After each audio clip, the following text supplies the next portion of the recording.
बिस्मिल्लाहिर्रहमानिर्रहीम अल्हम्दुलिल्लाहि रब्बिल आलमीन वल आक़िबतु लिल मुत्तक़ीन वस्सलातु वस्सलामु अला सय्यिदिल अंबियाइ वल मुरसलीन सय्यिदिना व हबीबिना व हबीबि रब्बिल आलमीन मुहम्मदिन व अला आलिहि व अस्हाबिहि व मन हदा बिहदिहि इला यौमिद्दीन।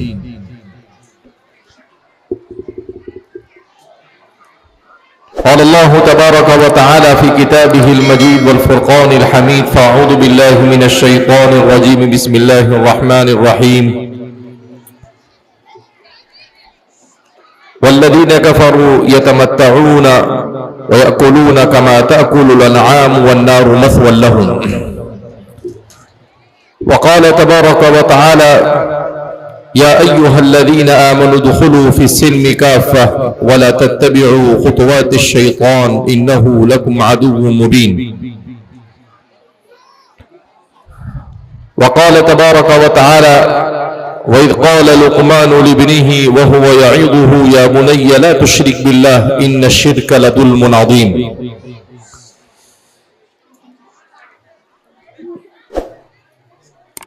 ये बच्चों का बहुत शोर हो रहा है, कुछ साथी इनको खामोश करने की कोशिश करें।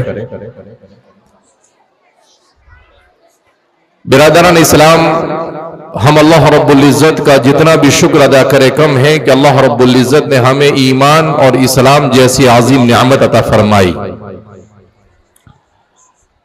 इस दुनिया में इंसान को अल्लाह रब्बुल इज़्ज़त ने किस मकसद से भेजा है, इस दुनिया में इंसान क्यों आया है और दुनिया में इंसान को किस तरह से जिंदगी गुजारना है, इस चीज का जानना हर पैदा होने वाले इंसान के लिए जरूरी है। हम जिस दौर से गुजर रहे हैं ये मादी एतबार से, तायुश के एतबार से दुनिया में तरक्की का दौर कहा जाता है कि पहले जमाने में एक आदमी को एक जगह से दूसरी जगह जाना हो तो घंटों, दिनों और महीनों लगते थे। आज हमारे जमाने में मिनटों के अंदर आदमी कहां से कहां पहुंच जाता है। पहले जमाने में आदमी को अपना पैगाम, अपनी बात किसी को पहुंचाना हो तो पहुंचाने के लिए एक आदमी मुस्तकिल सफर करता था, लेकिन आज आदमी अपनी उंगलियों को थोड़ा सा हेर फेर करता है और अपने पैगाम को, अपनी बात को दूसरे इंसान तक पहुंचा सकता है। तो ऐसे तरक्की के जमाने में मुसलमान कैसे जिंदगी गुजारे, तो उसके लिए सबसे पहले इस बात की जरूरत है कि हम अपनी जिंदगी के मकसद को समझें। दुनिया में उसी वक्त तब्दीली मुमकिन है और ये दुनिया उसी वक्त बेहतर से बेहतर हो सकती है जब इस दुनिया में बसने वाला इंसान खुद अपने आप को अच्छा इंसान बनाने की कोशिश करे। आज से तकरीबन 300-400 साल पहले मगरिब और यूरोप ने दुनिया को यह बताने की कोशिश की कि हम दुनिया के सारे मसाइल हल कर देंगे, तुम दुनिया को हमारे हवाले करो, हम दुनिया के सारे मसाइल हल करेंगे। मगर आज तक वो दुनिया के मसाइल को हल करने में कामयाब नहीं हुए, बल्कि दुनिया को और उलझाने में कामयाब हुए। तो दो किस्म के इंसान उस दुनिया में बसते हैं। एक वो इंसान होता है जिसके सामने अपनी जिंदगी का मकसद होता है, और एक इंसान वो होता है जिसके सामने जिंदगी का कोई मकसद नहीं होता है। जिस इंसान के सामने अपनी जिंदगी का कोई मकसद नहीं होता है वो इंसान इस दुनिया में कभी चैन और सुकून के साथ जिंदगी नहीं गुजार सकता है। इस दुनिया में वही इंसान चैन और सुकून के साथ जिंदगी गुजार सकता है जिस इंसान के सामने अपनी जिंदगी का कोई मकसद हो। मैं और आप चूंकि इस्लाम से वाबस्ता है, इस्लाम ने हमें जिंदगी जीने का सलीका सिखाया। एक इंसान के यहां पर बच्चा पैदा होता है तो बच्चा पैदा होने से पहले से लेकर मरने के बाद कब्र में दफना दिए जाने के बाद तक इंसान को जितने भी मसाइल दरपेश है, उन सारे मसाइल का हल कुरान और हदीस के अंदर में मौजूद है। मगर आज का इंसान अपने मसाइल का हल करना नहीं चाहता है। हमारे उलमा ने लिखा है कि वो आदमी मुनाफिक है जो आदमी अपनी मर्जी के मुताबिक दीन पर चले, यानी नमाज पढ़ेगा, रोजा रखेगा, मगर जब अपने यहां पर मीरास को तकसीम करने की बारी आए तो अपनी मर्जी से काम लेगा, जब माल कमाने की बारी आए तो अपनी मर्जी से काम लेगा, फिर वहां पर शरीयत को नहीं देखेगा। जब शादी का मौका आए तो शादी करना है तो वो शरीयत को भूल जाएगा। तो जो भी काम करना है, मस्जिद में नमाज पढ़ी, रोजा रखा, सब कुछ किया, मगर उसके बाद की जिंदगी के अंदर में हम कैसे जिंदगी गुजार रहे हैं? अपनी मर्जी से गुजार रहे हैं या अल्लाह की मर्जी से जिंदगी गुजार रहे हैं? फरमाते हैं कि इंसान के घर की इस्लाह का आगाज उसके अपने घर से होता है। कोई भी इंसान उसी वक्त बेहतरीन इंसान बन सकता है जब उसके घर का माहौल अच्छा हो। अगर घर का माहौल अच्छा नहीं है, स्कूल में, मदरसे में, मकतब में कितनी भी मेहनत की जावे, वो उतना असर नहीं दिखा सकती है जितना इंसान के उसके अपने घर का माहौल असर करता है। इसलिए कि उसे ज्यादातर वक्त कहां पर गुजारना है? बच्चे को घर में गुजारना है। अब वो घर में देखे कि उसके घर में न मां नमाज पढ़ती है, न बाप नमाज पढ़ता है, न भाई बहन नमाज पढ़ते हैं, तो क्या उस बच्चे के जहन और दिमाग के अंदर में नमाज की अहमियत आएगी? कभी नहीं आ सकती। क्यों? इसलिए कि वो अपनी आंखों से देख रहा है कि अजान हो रही है फजर की और मेरा पूरा घर सो रहा है, तो वो फजर की नमाज के लिए क्यों उठेगा? अगर कोई इनाम की स्कीम आ गई, अगर वो उठ भी गया तो वो उतने दिन नमाज पढ़ेगा जितने दिन इनाम की स्कीम है, मगर उसके बाद फिर उसकी जिंदगी में नमाज नहीं रहेगी। तो इंसान के अंदर अच्छी आदतें कब आती है? जब माँ बाप घर का माहौल अच्छा फराहम करें। अगर माँ बाप घर में गाली गलौज करते हैं तो वो बच्चा क्या सीखेगा? वो गाली गलौज सीखेगा। अगर माँ बाप घर में झगड़ते हैं तो वो बच्चा क्या सीखेगा? वो झगड़ा सीखेगा। अगर वो अपने बाप को देखता है कि उसका बाप उसके चचा के साथ, अपने भाई के साथ, अपने मामू के साथ, अपनी फूफी के साथ, अपने खाला के साथ, अपनी बहनों के साथ झगड़ रहा है, तो जाहिर सी बात है बच्चे के अंदर भी वही आदतें मुंतकिल होगी। इसलिए सबसे पहले अगर हम अपने मुआशरे में तब्दीली चाहते हैं तो हमें अपने घरों के माहौल को दुरुस्त करना पड़ेगा। इसीलिए नबी करीम सल्लल्लाहु अलैहि वसल्लम ने जब नबूवत का ऐलान किया तो आप सल्लल्लाहु अलैहि वसल्लम ने सबसे पहले दीन की दावत किसको दी? हजरत खदीजतुल कुबरा। जब हजरत खदीजा ईमान ले आई तो अल्लाह के रसूल सल्लल्लाहु अलैहि वसल्लम का पूरा घराना जन्नत का नमूना बन गया। तो आप सल्लल्लाहु अलैहि वसल्लम को भी पहला हुक्म भी यही दिया गया, वअंदिर अशीरतकल अक़रबीन। ए मोहम्मद अरबी सल्लल्लाहु अलैहि वसल्लम, आप अपने करीबी रिश्तेदारों को डराओ। तो सबसे पहले आप सल्लल्लाहु अलैहि वसल्लम ने अपने दोस्तों को, अपने घर के अफराद के ऊपर मेहनत की। लिहाजा हम अपने मुआशरे में तब्दीली चाहते हैं, अपने मुआशरे को बेहतरीन मुआशरा बनाना चाहते हैं, तो माँ बाप अपने घर से शुरू करें। जब माँ बाप अपने घर से, अब माँ बाप की जिम्मेदारी क्या है? माँ बाप की जिम्मेदारी ये कब से शुरू होती है?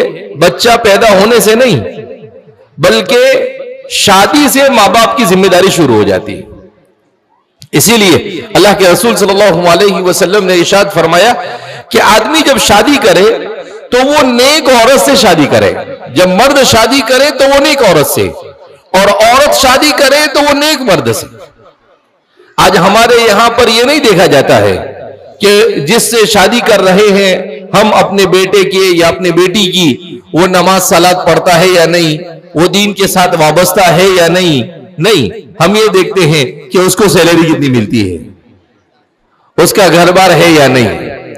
तो हम उसकी दुनिया देखते हैं, लेकिन हम उसको दीन नहीं देखते। हुजूर ने फरमाया फज़फर बिज़ाति दीन तरिबत यदाक, कहा नहीं, आपको सबसे पहले यह देखना है कि अपनी औलाद की शादी दीनदार लोगों से कराओ।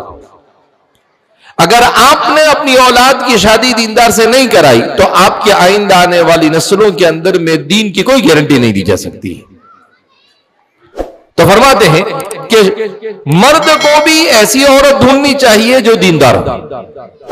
आज हम देखते हैं मोबाइल के जमाने में कैसे कैसी खुराफात हमारे मुआशरे के अंदर में जन्म लेती है, कैसे लड़के लड़कियों के साथ चैटिंग करते हैं, उनके साथ ताल्लुकात कायम करते हैं, और फिर जाहिर सी बात है कि जिस औरत के अंदर में हया नहीं, जिस औरत के अंदर में शर्म नहीं, जिस औरत के अंदर में दीन नहीं, ऐसी औरत से आप शादी करेंगे तो आपके घर के अंदर में दीन जिंदा नहीं रह सकता है। लिहाजा सबसे पहले हम अपने घर से इस्लाह का आगाज करें, और अपने घर से इस्लाह का आगाज करने के लिए सबसे पहले मां बाप नेक और साले बने। इसीलिए नबी करीम सल्लल्लाहु अलैहि वसल्लम पर जिस किताब का नुज़ूल हुआ, कुरान करीम, उसमें हजरत लुकमान हकीम के वाक़े को कुरान ने बयान किया कि एक बाप अपनी औलाद की कैसे तरबियत करे। कहा कि हजरत लुकमान ने वइज़ क़ाल लुकमान लिब्निही, और हजरत लुकमान ने अपने बेटे से कहा या बुनय्या ला तुश्रिक बिल्लाह, ए मेरे बेटे अल्लाह के साथ शिर्क मत कर। कहा इससे मालूम होता है कि मां बाप की जिम्मेदारी है कि वो अपने बच्चों को सबसे पहले तौहीद का दर्स दे।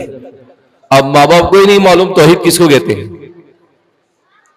मां बाप को ही नहीं मालूम ईमान क्या है, मां बाप को ही नहीं मालूम इस्लाम क्या है, मां बाप को ही नहीं मालूम एहसान क्या है। जब मां बाप को नहीं मालूम है तो जाहिर सी बात है कि वो अपनी औलाद की कैसे तरबियत। हजरत लुकमान सबसे पहले ला या बुनय्या ला तुश्रिक बिल्लाह इन्न शिर्क लज़ुल्मुन अज़ीम, कि सबसे बड़ा गुनाह रोए जमीन पर अगर कोई हो सकता है तो वो अल्लाह के साथ शिर्क करना। अब इतना बड़ा गुनाह, अब शिर्क क्या है? आज देखो हमारे माशरे में पूछो अच्छे अच्छे लोगों को कुछ पता नहीं, शिर्क किसको कहते हैं, कुफ्र किसको कहते हैं, निफाक किसको कहते हैं, ईमान किसको कहते हैं, इस्लाम किसको कहते हैं, आमाल सालिहा किसको कहते हैं, अकीदा किसको कहा जाता है, अखलाक हसना किसको कहते हैं, अखलाक ज़मीमा किसको कहा जाता है, बातिन की फिक्र, बातिन की इस्लाह किसे कहा जाता है, कुछ मालूम नहीं। हम सब अपनी दुनिया में मस्त है। तो ऐसे मुआशरे के अंदर में तब्दीलियां नहीं आती है। लिहाजा इस बिना पर मां बाप को खुद दीन सीखना चाहिए। हजरत मौलाना इलियास साहब बानी दावत व तबलीग, उनके मलफूजात में एक जगह पर मैंने पढ़ा अभी कुछ दिनों पहले, हजरत मौलाना मंजूर नौमानी साहब ने उनके मलफूजात को जमा किया। उसमें लिखा कि बहुत सारे लोग दावत व तबलीग में निकलते हैं, वो इबादत सीख लेते हैं, नमाज सीख लेते हैं, रोजा सीख लेते हैं, मगर वो इल्म हासिल नहीं करते। तो कहा कि ऐसी दावत और तबलीग ये उसके लिए मुफीद नहीं हो सकती है। कहा आप 4 महीने लगाओ, आप साल लगा लो, लेकिन अगर आप दीन नहीं सीख रहे तो फिर ऐसी तबलीग किस काम की? क्योंकि आपको यही नहीं मालूम हलाल क्या है, हराम क्या है, जायज क्या है, नाजायज क्या है, वालिदैन के हुकूक क्या है, भाई बहनों के हुकूक क्या है, रिश्तेदारों के हुकूक क्या है, इन चीजों का आपको इल्म ही नहीं है। तो फिर तबलीग का मकसद क्या है? तबलीग का मकसद सिर्फ ये नहीं है कि आदमी गश्त में निकल गया, तबलीग का मकसद सिर्फ ये नहीं है कि आदमी चिल्ले में निकल गया, आदमी तालीम के अंदर बैठ गया, नहीं, ये तो सब इल्म सीखने ही के लिए है। मगर आपने तबलीग में निकलने के बाद आपको ये नहीं मालूम नमाज के फराइज क्या है, नमाज के वाजिबात क्या है, नमाज के मुस्तहब्बात क्या है, वुजू कैसे किया जाता है, तो जाहिर सी बात है हजरत ने कहा कि अगर आपने तबलीग को सीखा और इल्म दीन को नहीं सीखा तो ये आप अपने मुआशरे के अंदर में फितना पैदा कर सकते हैं। क्या पैदा कर सकते हैं? फितना। क्यों? कि जब आपको दीन नहीं मालूम तो नीम हकीम खतरे जान, नीम मुल्ला खतरे ईमान, तो आप नीम मुल्ला बन जाएंगे। हमारे यहां तो एक आध चिल्ला लगाकर आया, उसके बाद तो वो मुफ्ती भी बन जाता है, फतवे भी देना चालू कर देता है। फिर तो वो मौलाना लोगों की अपनी इस्लाह नहीं करेगा, लेकिन मौलाना लोगों की गलती पकड़ना क्या कर देता है? शुरू कर देता है। और अगर कोई 4 महीने जाकर आया तो वो ऐसा समझता है जैसे वो हजरत जी बन गया है। और अगर किसी ने 1 साल लगा लिया तो वो तो ऐसा समझता है कि सिर्फ उसको नबूवत मिलनी बाकी है, बाकी सब हो गया। नहीं, यहां तक के हजरत कारी तैयब साहब तो ये कहते थे कि कोई आदमी भी अपने बारे में दीन के मसले में मुतमईन नहीं रह सकता है। मौत तक, आखिरी सांस तक आपके साथ क्या होता है उसके बारे में अल्लाह के अलावा कोई नहीं जानता है। कभी ऐसा होता है इंसान पूरी जिंदगी दीन पर अमल करता है, मगर उसकी नीयत सही नहीं, उसका इरादा सही नहीं, उसका तरीका सही नहीं, उसके अखलाक सही नहीं, तो हुजूर फरमाते हैं कि एक बालिश वाकई होता है उसके और जन्नत के दरमियान। लेकिन उसके इरादे, उसके नीयत, उसके अखलाक के दुरुस्त ना होने की वजह से वो आदमी मरने से पहले पहले जो जन्नत के करीब पहुंच गया होता है वो जहन्नम में चला जाता है। और हुजूर फरमाते हैं कि कभी ऐसा होता है कि आदमी दीन से दूर है, बिल्कुल इतना करीब जहन्नम में पहुंच जाता है कि जहन्नम से एक बारिश करीब है, मगर उसके अखलाक ठीक ठाक है, लोगों के साथ उसका सुलूक अच्छा है, तो अल्लाह रब्बुल इज्जत उसको ऐसी काया पलटते हैं कि मरने से पहले वो जन्नती बन जाता है। एक हिकायत लिखी है हिकायतुल औलिया के अंदर में कि एक दुर्वेश थे, फकीर होते हैं ना, दुर्वेश सूफी किस्म के लोग होते हैं, और एक बादशाह था। तो दोनों का इंतकाल हो गया। तो एक आदमी ने ख्वाब में देखा कि बादशाह जन्नत में है और दुर्वेश जहन्नम में है। बादशाह कहां है? जन्नत में, और दुर्वेश कहां है? जहन्नम में। तो उनको ताज्जुब हुआ कि यार ऐसा उल्टा कैसा हो गया, ऐसा होना चाहिए था, बादशाह जहन्नम में होना चाहिए था। तो उसने पूछा कि भाई क्यों ऐसा हुआ? तो कहा, कहने वाले ने उसको कि भाई ये बादशाह जो था ये नेक लोगों से, अच्छे लोगों से, उलमा से दिल में बहुत मोहब्बत रखता था, उनकी अजमत करता था, तो अल्लाह ने उनकी मोहब्बत की वजह से उसको जन्नत में डाल दिया। और ये जो दुर्वेश था तो ऊपर से बिल्कुल दुर्वेश जैसा दिखता था, सादा सिंपल दिखता था, ऐसा लगता था बहुत अल्लाह वाला है, मगर उसके दिल में ये बात हमेशा रहती थी कि कब मौका मिले कि मैं बादशाह के पास पहुंच जाऊं और बादशाह का तकर्रुब हासिल करूं। तो कहा उसके दिल में बादशाह की मोहब्बत थी। तो फरमाते हैं कि वो जन्नत में गया और ये जहन्नम में चला गया। तो इसीलिए फरमाते हैं इन्नमल आमालु बिन्नियात, अमाल का दारोमदार नीयत पर है। हम कभी कभी क्या होता है कि थोड़ा सा नेकी करने लग जाते हैं तो ऐसा समझते हैं कि खुद भी जन्नती बन गए और जन्नत के ठेकेदार बन गए। क्या अब अपने बैठे बैठे जन्नत का टिकट भी देना क्या कर देते हैं? शुरू कर देते हैं। जिसको चाहते बोले ये जन्नती है, जन्नती है, जन्नती है, जहन्नमी है, जहन्नमी। कोई जन्नत का भी ठेकेदार नहीं और जहन्नम का भी ठेकेदार नहीं। ये ठेकेदारी सिर्फ अल्लाह ने अपने पास रखी है। अल्लाह के अलावा कोई जानता नहीं कौन जहन्नमी है और कौन जन्नती है। दुनिया में इंसान का काम क्या है? अल्लाह को राजी करने के लिए अल्लाह की मर्जी के मुताबिक जिंदगी गुजारना। लिहाजा सबसे अहम तरीन चीज जो है वो ये है कि हमारी जिंदगी में दीन को इंपॉर्टेंट होना चाहिए, और दीन को इंपॉर्टेंट देने के लिए हमने अपने बच्चों की दीन की फिक्र करनी चाहिए। इसीलिए हजरत मौलाना अबरारुल हक साहब हरदोई हमारे आखिरी दौर के बहुत बड़े बुजुर्ग गुजरे हैं। तो हजरत ने जगह पर लिखा कि मकातिब का क़याम ये उम्मत पर फर्ज आइन है। एक होता है फर्ज किफाया और एक होता है फर्ज आइन। तो कहा कि मदारिस का क़याम फर्ज किफाया है और मकातिब का क़याम फर्ज आइन है। तो किसी ने पूछा कि हजरत क्यों? कहा मकतब में क्या सिखाया जाता है? मकतब में तलबुल इल्म फरीदतुन अला कुल्ली मुस्लिमी व मुस्लिमा, हर मुसलमान बच्चे को उतना इल्म सिखाया जाता है जिसका सीखना उसके लिए फर्ज है, फर्ज ऐन है।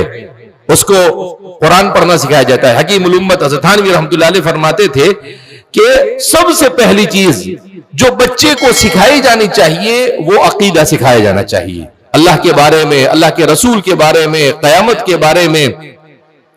हजरत अबू बकर सिद्दीक रज़ी अल्लाह तआला अन्हु फरमाते हैं कि हजरत सहाबा की जिंदगी में जिस अकीदे ने इनकलाब बर्पा किया वो कौन सा अकीदा था? वो आखिरत का अकीदा था। कहा आखिरत का अकीदा, मरने के बाद अल्लाह के सामने पेश होने का अकीदा। इंसान का जितना मजबूत होगा वो इंसान ईमानी एतबार से उतना मजबूत होगा। तो सबसे पहले अपने बच्चों को अकीदा सिखाया जावे। आपको अकीदा नहीं मालूम है तो आप अपने बच्चों को मकतब में भेजिए। अगर आप अपने बच्चे को मकातिब के अंदर में नहीं भेजते हैं तो आप अपने बच्चे को अपने हाथ से जहन्नम के रास्ते पर डाल रहे हैं। दूसरे नंबर पर उस पर क्या चीज सीखना जरूरी है? उसको कुरान का सीखना जरूरी है। तजवीद के साथ कुरान पढ़ें। हमारे मकातिब में पढ़ाने वाले असातिज़ा और उलमा को भी तजवीद के साथ कुरान पढ़ाना चाहिए। हकीम उल उम्मत हज़रत थानवी रहमतुल्लाहि अलैहि फरमाते हैं कि कुरान करीम सिर्फ पढ़ना काफी नहीं है, बल्कि कुरान करीम को तजवीद के साथ हर मुसलमान पर फर्ज ऐन है कि कुरान को तजवीद के साथ पढ़े। आज हम लोग मुजाहरे क़िरात करते हैं, बड़े बड़े कारी लोग आते हैं, वो क़िरात पढ़ के चले जाते हैं, तो हम समझते हैं कि हमने तीर मार लिया। नहीं, अरे भाई ठीक है वो कारी साहब ने पढ़ा, लेकिन हमको कुरान तजवीद के साथ पढ़ना आता है या नहीं आता है? तो हमारे मकतब में पढ़ाने वाले की भी जिम्मेदारी है कि वो अपने बच्चों को पूरी तजवीद की रियायत के साथ, और तजवीद की रियायत शेख मोहम्मद अव्वामा इस जमाने के बहुत बड़े मुहद्दिस और फकीह है, वो फरमाते हैं कि सारे उलूम में सबसे छोटा अगर कोई इल्म है तो वो इल्म तजवीद है। बहुत आसान है। इंसान अगर सीखना चाहे तो तजवीद को सीखने के लिए उसको सालों नहीं लगते हैं। वो तजवीद को जो जरूरी है, जैसे एक आदमी पढ़े बिस्मिल्लाहिर्रहमानिर्रहीम और एक आदमी है तजवीद नहीं पढ़ा, बोले बिस्मिल्लाहिर्रहमानिर्रहीम, तो पूरे के पूरे माने बदल जाते हैं। आपने सही मखरज नहीं अदा। अब हा और हा, छोटी हा और बड़ी हा, इसको अदा करने के लिए कोई आपको पहाड़ पर चढ़ने की जरूरत नहीं है। उसको अदा करने के लिए आपको कोई बहुत मेहनत करने की जरूरत नहीं, उसके लिए थोड़ी सी मशक करने की जरूरत है कि भाई हा कैसे अदा होती है, और फिर उस हा को अर्रहमान अर्रहीम में अदा करना है। और क्या करना है आपको? लेकिन तू ही ना चाहे तो बहाने हजार है, इंसान को सीखना ही नहीं। तो कहा कि अकीदे को सीखने के बाद सबसे पहला फर्ज यह है कि कुरान करीम को तजवीद के साथ देखकर पढ़ना सीखे, और इतना कुरान करीम हिफ्ज याद करे जितना उसके लिए नमाज में पढ़ना जरूरी है। क्योंकि नमाज में सूरह फातिहा पढ़नी है तो सूरह फातिहा आदमी की सही होनी चाहिए। उसके बाद छोटी छोटी सूरतें हैं, 10-20 सूरतें उसको याद होनी चाहिए। तो जब उस पर नमाज फर्ज हो उस वक्त तो वो नमाज को इस तरह से पढ़े कि उसकी नमाज से, वरना बाज़ मर्तबा ऐसा होगा कि हदीस पाक में अल्लाह के रसूल सल्लल्लाहु अलैहि वसल्लम ने इरशाद फरमाया कि कुछ लोग ऐसे होंगे जिन्होंने 60 साल तक नमाज पढ़ी हो। कितने साल तक? 60 साल। ला तुक़बलु मिन्हा वाहिदतुन, मगर क़यामत के दिन अल्लाह के दरबार में जब वो हाजिर होगा तो उसकी 60 साल की नमाज में से एक नमाज भी कबूल नहीं होगी। हज़रत अबू हुरैरा फरमाते हैं कि उसकी नमाजें उठाकर उसके मुंह पर मार दी जाएगी। कहा ये कौन सी नमाज? तुमने मजाक किया था हमारे साथ, तुमने नमाज थोड़ी पढ़ी थी। तुमने नमाज पढ़ी, न रुकू सही किया, न सजदा सही किया, न कुरान सही पढ़ा, न दुआएं सही पढ़ी, ये कौन सा तरीका हुआ? तुमने खेल समझ रखा था। तो फरमाते नहीं, नमाज को सही तरीके से पढ़ना, नमाज में कुरान को सही तरीके से पढ़ना। कुरान खुद अल्लाह के रसूल फरमाते हैं कि रुब्बा क़ारिइन यक़रउल कुरान वल कुरान यलअनुहु, बहुत से कुरान को पढ़ने वाले कुरान पढ़ते हैं और कुरान उन पर लानत भेजता है। आप कुरान पढ़ रहे हैं मगर आपने कुरान पढ़ना सीखा ही नहीं ढंग से, तो जाहिर सी बात है कुरान आपके ऊपर लानत करता है। आप ऐसे ही अपनी मर्जी से पढ़ रहे हैं। कुरान करीम अरबी में नाजिल हुआ है। कुरान करीम तुम्हारी मेरी उर्दू, गुजराती, मराठी, हिंदी में नाजिल नहीं हुआ है। हम लोग कुरान किस में पढ़ते हैं? कोई मराठी में पढ़ता है, कोई गुजराती में पढ़ता है, कोई हिंदी में पढ़ता है। नहीं, कुरान अरबी में नाजिल हुआ तो लिहाजा उसको अरबी में पढ़ना चाहिए। लिहाजा तजवीद ये सिर्फ कारी लोगों के लिए और इमाम लोगों के लिए नहीं, कुरान को तजवीद के साथ पढ़ना उम्मत के हर मर्द और औरत के ऊपर फर्ज है। इसलिए हमारे मकातिब में पढ़ाने वाले अगर तजवीद के साथ नहीं पढ़ाते हैं तो वो भी गुनहगार। सीधी सी बात है कि आपको तजवीद से पढ़ाना जरूरी, और उसके लिए कोई मेहनत भी करने की जरूरत नहीं, कोई बहुत बड़ा कारी बनने की भी जरूरत नहीं। आदमी थोड़ी सी मशक कर ले तजवीद के साथ पढ़ सकता है। लिहाजा हमें अपने बच्चों को मकातिब में भेजना, तो मैं हजरत मौलाना अबरार साहब की बात बयान कर रहा था। हजरत फरमाते थे कि मकातिब का क़याम जहां भी 5-10 मुसलमानों के घर हो, उन मुसलमानों के ऊपर फर्ज ऐन है कि वो मकतब कायम करें, ताकि उनके बच्चे दीन को सीख सके, उनके बच्चों की जिंदगियों के अंदर में दीन आए। ये दीन सीखने से आता है, ये दीन बगैर सीखे आता नहीं। ये नमाज सही होती है मश्क करने से, बगैर मश्क के नमाज सही होती नहीं है। लिहाजा इस बिना पर यह फिक्र हमें अपने अंदर, आज मुसलमान मुआशरे के अंदर में अखलाक ही नहीं है, 0 अखलाक है हमारे, कोई हमारे यहां अखलाक का कोई ठिकाना ही नहीं। अखलाक, इस्लाम में अखलाक क्या है? अल्लाहु अकबर। पूरी दुनिया के अंदर में इस्लाम किससे फैला है? तलवार से नहीं फैला, ताकत से नहीं फैला। पूरी दुनिया के अंदर में इस्लाम फैला है हजरत सहाबा, ताबईन और उलमा और मुहद्दिसीन के अखलाक से, मुसलमान ताजिरों के अखलाक से।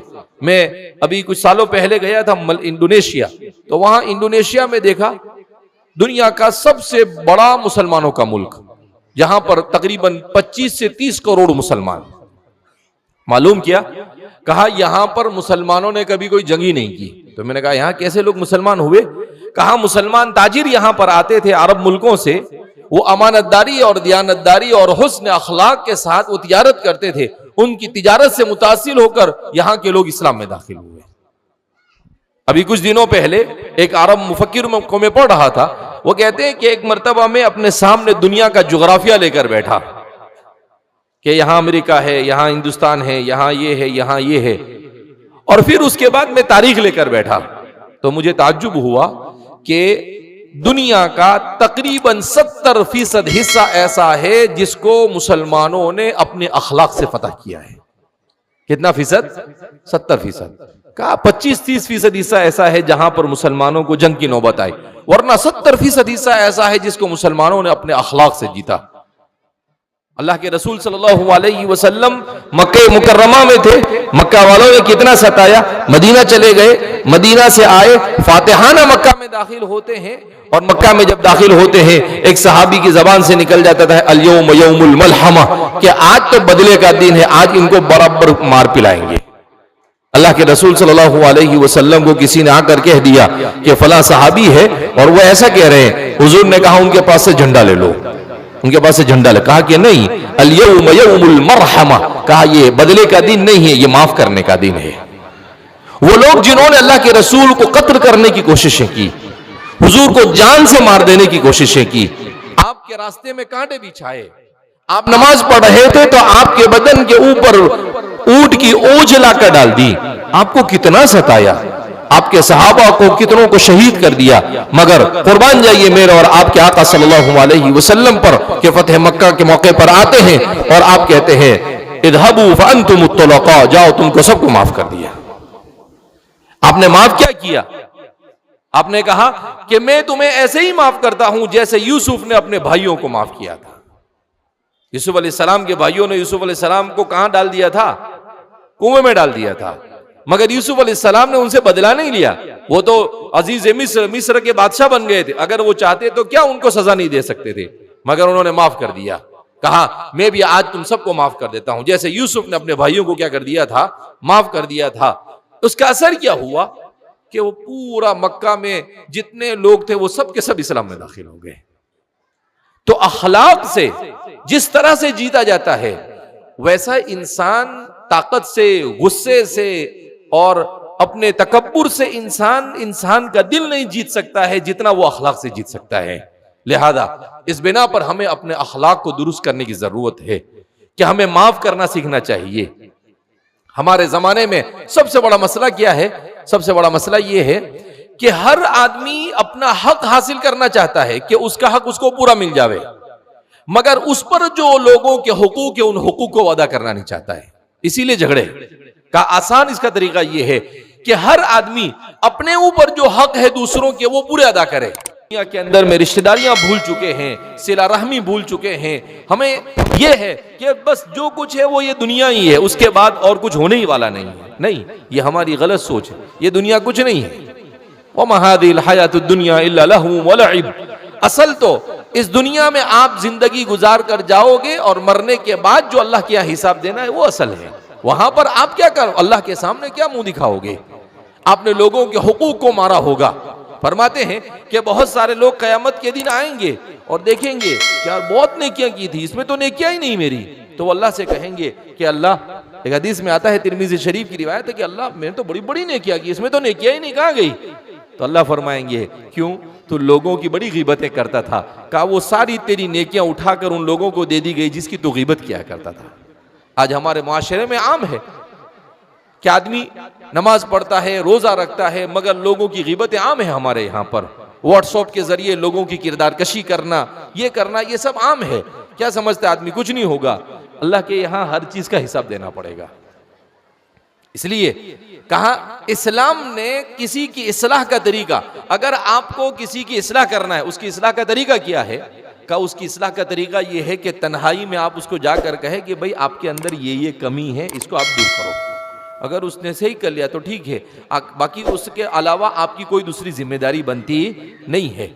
लिहाजा इस बिना पर हमारे माशरे को अकीदे के एतबार से मजबूत होने की ज़रूरत है। हमारे माशरे को कुरान करीम के पढ़ने पढ़ाने के एतबार से मजबूत होने की ज़रूरत है। हमारे माशरे को अखलाक के एतबार से मजबूत होने की ज़रूरत है।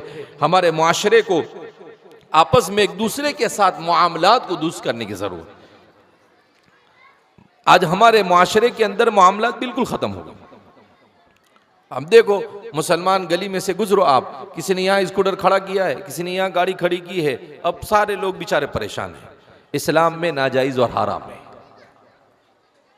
आप कोई भी ऐसा काम करे जिससे किसी दूसरे इंसान को तकलीफ पहुंचे, इस्लाम में जायज नहीं है।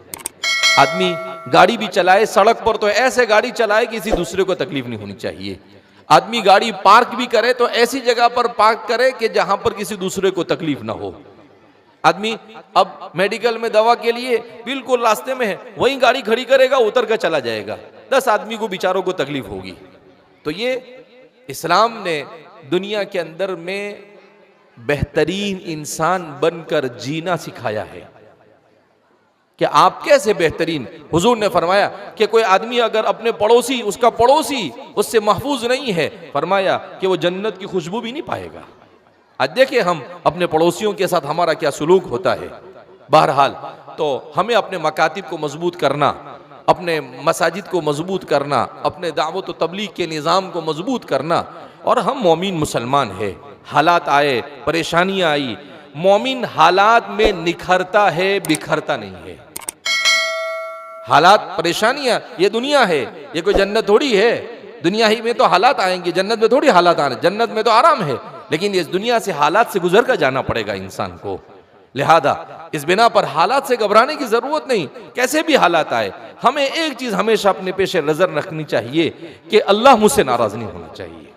बाकी सारी दुनिया भी नाराज हो जावे तो कोई किसी का कोई बाल बेका नहीं कर सकता है। अल्लाह के रसूल सल्लल्लाहु अलैहि वसल्लम की एक रिवायत जो हजरत कारी तैयब साहब इरशाद फरमाई है, अपनी किताब, हजरत की किताब से एक किताब तैयार हुई है, मुसीबतें और इस्लाम में उसका हल। उस किताब में हजरत ने बिल्कुल शुरू के अंदर में एक रिवायत हजरत ने नकल की है इमाम बैहक़ी वगैरह के हवाले से।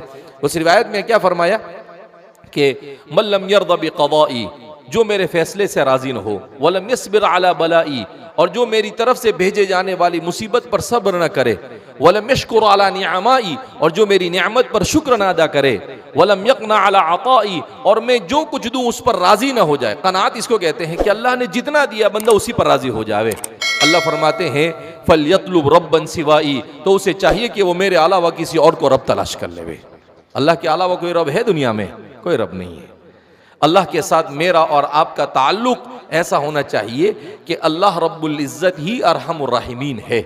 अल्लाह की रहमत है तो हम दुनिया में जी रहे हैं। अगर अल्लाह की रहमत ना हो वलव युआखिदुल्लाहु अन्नास बिमा कसबू मा तरक अला ज़हरिहा मिन दाब्बा। अल्लाह फरमाते हैं कि तुम्हारे गुनाहों पर अगर हम तुमको पकड़ना शुरू कर देते तो रुए ज़मीन पर एक रेंगता हुआ जानवर भी बाकी नहीं रहता।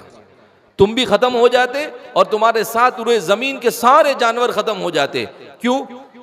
इसलिए कि तुम्हारे गुनाहों के वबाल इतने हैं, लेकिन अल्लाह माफ़ करता है। नुमली लहुम, अल्लाह कहता है छोड़ो, देखते हैं कब तक कि ये अपनी ज़िंदगी में मस्त है, कभी तो सुधरेगा ये।